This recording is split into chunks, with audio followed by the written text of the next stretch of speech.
Hi there everybody, Adam Cleary from FourFourTwo here, and Scotland, actual Scotland, are really good now, aren't they? So, there's a sentence. Now look, while I'm sure you are as happy as I am that we can finally put to bed once and for all this Lyndon Dykes versus Erling Haaland debate, never doubted him, there is clearly something going on with this team that Steve Clarke is making happen that goes way beyond just a good result against Spain and a good result against Norway. Because you see, they're not only just generating good results, they're generating consistently good results, and that is something I ain't seen a Scotland team in fucking forever. So let's have a look at it, because it's not just what's going on here that's doing it, it's what's going on here.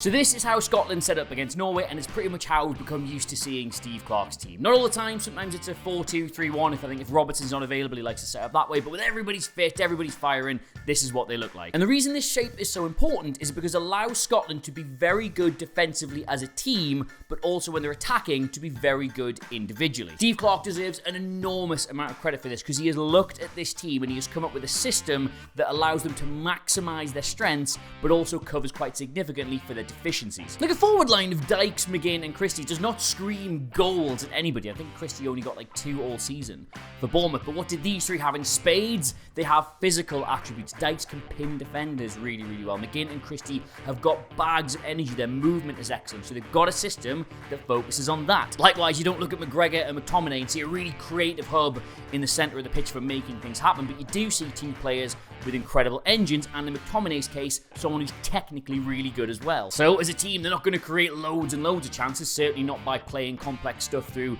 the middle of the pitch, so they need to maximise the chances they do get, and the way they do that is with the two fullbacks, and this really fun, I don't know if there's a proper word for it, I've never looked it up, like swinging defence they've got. It's just, I'll explain. So Scotland, when they defend, do so really compactly and really narrowly. All three defenders kind of go like that. They go to a flat back five. As you can see here, this is Norway when they were building up. There's no pretense of wing backs here. They're just in a nice row. Two centre midfielders, they help out by congesting the middle of the pitch. And while the two wide forwards kind of play this hybrid role where they're supposed to get up alongside Dykes and provide support, when they're defending, they defend the wide areas. And this, if you're the opposition, is an absolute nightmare to try and play through. You're constantly going from left to right and back again, trying to make something happen in the only area of the pitch Scotland leave you any space, the wide areas. And the reason they leave a bit of space there is twofold. One, they're quite confident dealing with any crosses that come into the box because they've got this flat back five, and even if one full-back goes out to challenge, then you've still got 4 contesting that area. But more importantly, if they can win the ball back here, which they regularly do, they then have a counter-attack on in the wide spaces, which is where they want to play. You saw this against Spain. Both goals in that game came from a turnover. They get the ball in the wide spaces. First it's Robertson, then it was Tierney. They run down the line, they get in behind, and they cut the ball back into an area of space. And why is there an area of space for a cutback? Because the physicality of someone like Lyndon Dykes pushes opposition defenders much deeper than they would like to be, effectively pins them, and creates space for your wide attackers, your centre midfielders, whoever's able to keep up with that attack to get in and score. Now, counter-attacks are all well and good, but they do need to be able to build up as well, and that's the swing defence thing that's really clever. Now, Andy Robertson, you know everything about. He's one of the best attacking fullbacks, one of the most high-energy pressing players in this position in the world, but Hickey, he's emerged at Brentford this season, and he's very good as well. In fact, he's very good at doing a lot of the same things Andy Robertson is, which gives you a nice balance across both these sides of the pitch. But the really clever thing is in the back three, because you've got Kieran Tierney here, nominally a left back but can play centre back,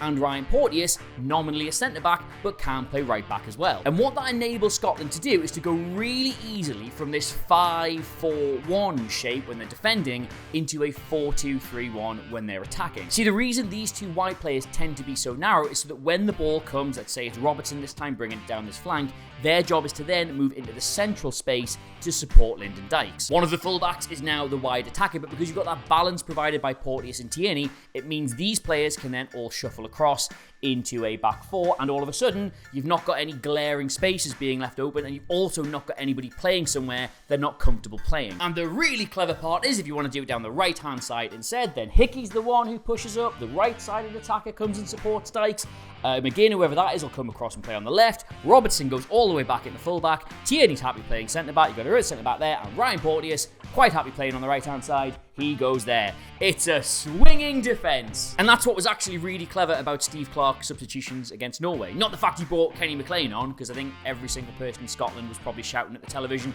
Kenny McLean, when he came on, but the fact that he took a defender off, put another attacker, and instead of them trying to get into this shape, they just set up in this shape instead. That's the risk versus reward. He got rid of their ability to go into a back five and instead just set them up like this in the hope it would be a little bit quicker, a little bit more direct. And it was, if you look at the winning goal, like Lyndon Dykes is pinning two defenders, which allows McGinn to get the space on the edge of the box, and when he cuts it back across for the layoff, Dykes is again pinning two defenders, and look how much space he has for this finish. You should never get that much space in the box at 1-1 at international level. That's really, really good play. And I know some people will look at that Norway game and just see the numbers and see the lateness of the goals and think, oh, they didn't play very well and they got two quite lucky breaks at the end. But if you just look at some other stuff, like, they played this system really well and got their rewards. This was Andy Robertson's heat map. He had as many touches of the ball as Martin Ødegaard. Every time they had a chance to get him down that flank, they got him down that flank. And this is the 11 interceptions they made when they were defending as well, which is quite high for a game at this level. So the system of sit compact, win it back, try and get down the flanks, they were doing that. It's just it wasn't quite clicking for them, and in the end, they got what they deserved, I think. The thing is, that's tactics, that's systems, that's numbers, that's things on a graph or on a table you can point to and say, this is why Scotland are good, but this only tells you half the story, in my opinion. The rest of it is down to Steve Clarke and the intangibles. And what do I mean by intangibles? Well, the eye test, the stuff you just see when you look at them. Like, if you watch this Scotland team, they consistently work their arses off. They consistently outwork the teams they're playing. They're really well disciplined when they're defending, and they're really brave when they're attacking. They've completely bought into the system, and more importantly, they don't let setbacks completely derail their self-belief. Like that Ireland defeat last year, that 3-0, that could have very easily finished off Steve Clarke as Scotland manager. In fact, it probably would have finished off a lot of other Scotland managers over the years, but they responded to that by winning 6 out of their next 7, which, like, if you're not a Scotland fan, I cannot tell you what kind of a run that is, how unprecedented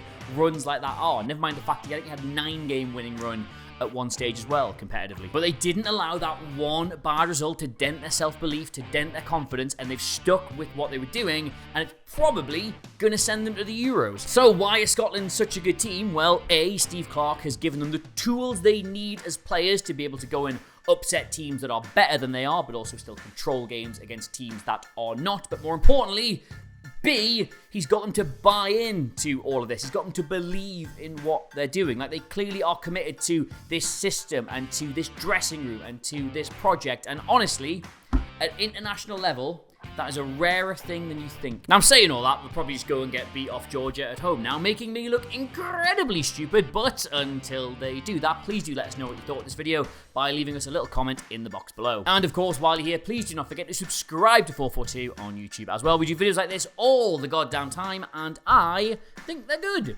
So, anyway, though, until next time, I have been Adam Cleary. Get me on Twitter at Adam Cleary, C-L-E-R-Y. It's probably that way, actually, how you're looking at it. And until I see you next time, I'll see you next time. That needs work. Goodbye.